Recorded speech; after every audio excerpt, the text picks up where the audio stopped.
All right, ready to geek out a bit. We're diving deep into cancer immunotherapy today. Oh, yeah, always ready for that. But not just the basics. Yeah. We're talking about ICS. Familiar with that? Definitely. It's a really fascinating area, lots of potential. Right. Feels like every day there's something new happening in immunotherapy. Absolutely. It's really changing how we think about treating cancer, not just fighting the tumor itself, Yeah. but actually using the body's own defenses. Exactly. Harnessing what's already there. That's what's so cool. Absolutely. So for this deep dive, we're looking at let me get this right, an article from Assay Genie. They're a scientific resource company, right? That's right. Yeah, they provide like lab equipment and stuff. Okay, yeah, so they're in the thick of it. They know their stuff for sure. And they called this article ICOS, Stimulating the Immune System for Superior Cancer Therapy. Catchy. Right. Straight to the point. Gets you interested, yeah. But, full disclosure, I had to look up what ICS stood for. Inducible T-cell Co-Stimulator. Not exactly something you throw around in casual conversation. No, definitely not a bar trivia winner, that's for sure. So break it down for me. What is ICSS? Like, if you had to explain it to, I don't know, my neighbor. Okay, so imagine your T cells, right? They're like the soldiers of your immune system. Okay, yeah. Patrolling around, looking for threats. Right. Now, ICS is like, how do I put this? It's like giving those soldiers a secret weapon. Ooh, I like that. It makes them even better at recognizing and attacking cancer cells, like a boost, So it's like they already have some ability to fight cancer, but this enhances it. Exactly. It's like taking something good and making it even better, more powerful. Okay, so why do we need that extra boost? I mean, our immune systems are pretty amazing on their own, right? They are, you're right. But cancer cells, they're sneaky. Oh, yeah, I've heard that. They can actually create this like protective environment around themselves. It's called the tumor microenvironment. Okay, so it's like they build a fortress. Exactly. A fortress where they can hide from the immune system. So even if those T-cell soldiers are there, they can't get to them. You got it. It's like they've put up these defenses and the T cells are stuck outside. Wow, that's pretty clever, the cancer cells, honestly. Well, evolution is wild like that. So where does ICOs fit into all of this? Well, ICOS helps break down those defenses. Okay, so it's like a battering ram. Kinda. It helps those T cells push through that barrier and get to the cancer cells. Now we're talking. I'm picturing it now, the T cells, all amped up on ICOs, storming the fortress. Exactly. Now, the article also mentioned these things called Anti-ICO antibodies. What are those all about? Okay, so those are pretty cool. Let's hear it. Antibodies in general, they're like guided missiles for your immune system. They lock on to specific targets. Okay, makes sense. And in this case, anti-ICOS antibodies, they attach themselves to those ICOS molecules. So it's like a homing beacon leading Okay. the attack. Exactly. They help direct the immune system right to where it needs to be. And then, boom. Well, it's a bit more complicated than that, but yeah, essentially. Well, of course, science is never simple, is it? Never, but that's what makes it so fascinating. That's true.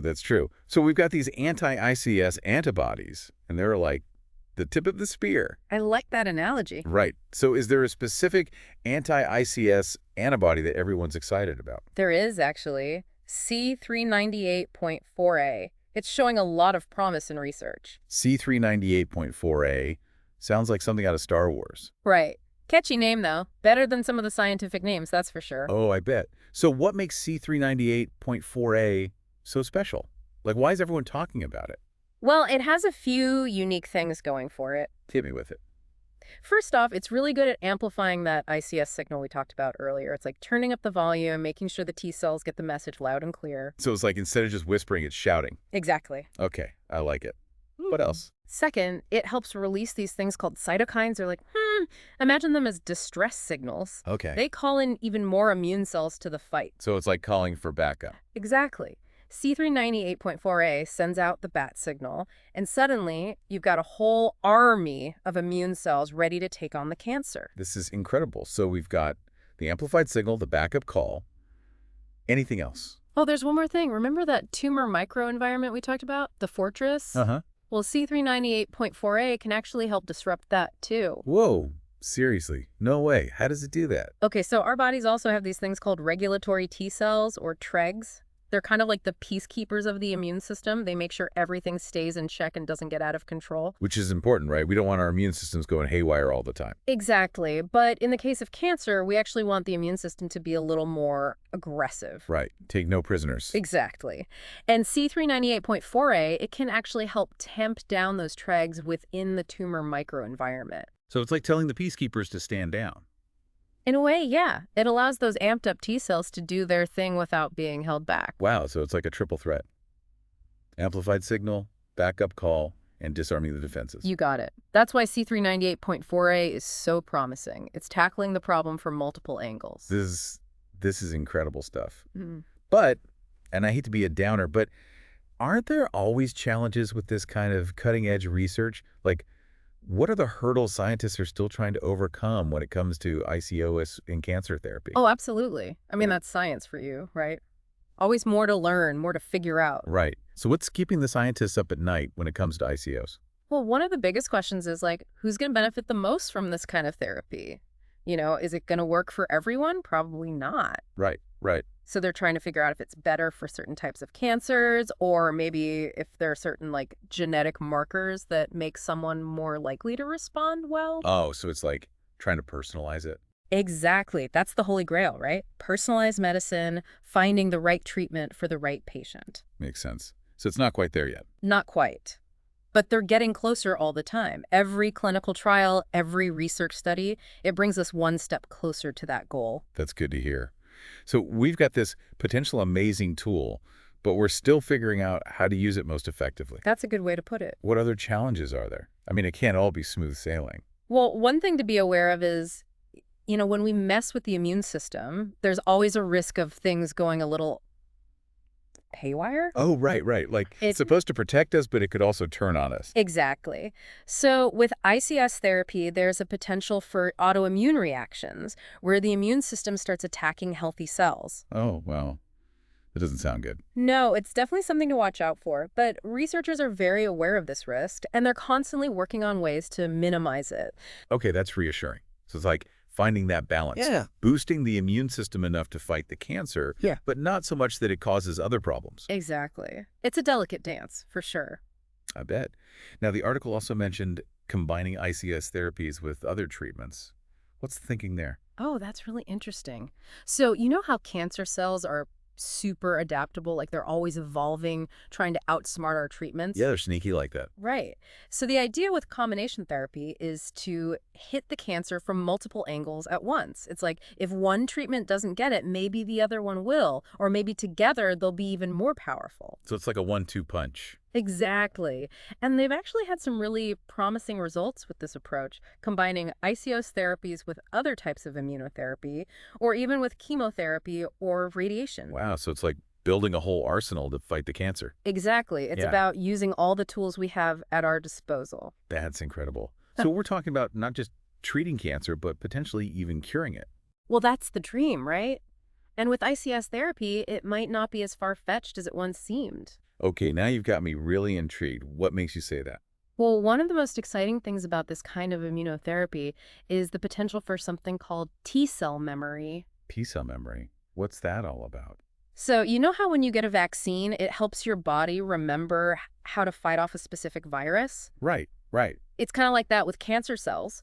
When the immune system is trained to recognize and attack cancer cells, it can remember how to do that in the future. Oh, wow. So even if the cancer tries to come back, the immune system is like, nope, I've got this. Exactly. It's like the immune system has a photographic memory for those cancer cells. That is amazing. So we're not just talking about treating the immediate problem, but potentially preventing it from ever happening again. That's the idea. And that's why this research is so groundbreaking. It could completely change how we approach cancer treatment in the future. Wow. Okay, so big picture. What are we looking at here? What types of cancer is this showing the most promise for? So the article specifically mentioned melanoma, non-small cell lung cancer, and head and neck cancers. Those seem to be the front runners right now. And those are all pretty serious, right? They are, yeah. Very aggressive, often difficult to treat. So the fact that ICS therapy is showing promise for those types of cancer is a big deal. Oh, absolutely. It's huge. It means we might finally have a weapon against some of the toughest opponents out there. So what is it about these particular cancers that makes them potentially vulnerable to ICS therapy? Well, that's the million-dollar question, isn't it? It's what researchers are trying to figure out. One theory is that these cancers just naturally have more ICS activity going on. So it's like they're already primed for this kind of therapy. Exactly, like they're waving a big flag saying, hey, over here, making Mhm. it easier for those anti-ICS antibodies to find their target. Interesting. So it's not so much about creating something new, but more about amplifying what's already there. That's the idea. And because these cancers tend to be so aggressive, anything that can give the immune system an edge is a huge win. Right. Makes sense. But I imagine even within these specific types of cancer, like every patient is different, right? Oh, absolutely. 100%.